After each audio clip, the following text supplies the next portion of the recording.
თითოეულ ჩვენთაგანს გონია, რომ ჩვენ არ მოვტყუდებით.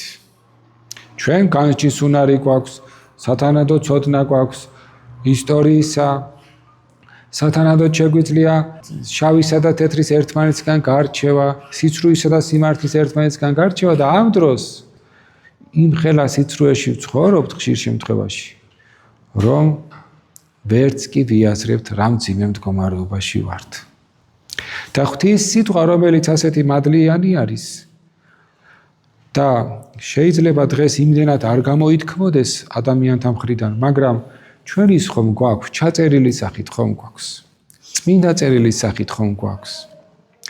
და ამას კი არ დავეწაფებით ჩვენ, არამედ მთელი რუდუნებით ვუსმენთ ვიღაცებს, რომელთა შთაგონება არ არის ღვთის სიტყვასთან თანხვედრაში. პირდაპირ შეიძლება ითქვას, მაგრამ ეს აღარ მაინტერესებს.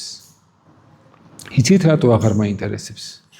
იმიტომ რომ ეს ადამიანები, ვინც ავრცელებენ სხვადასხვა იდეებს და საზრისებს, ზემოქმედებენ არა მარტო ჩვენს გონებაზე, არამედ პირველ რიგში ჩვენს ემოციაზე.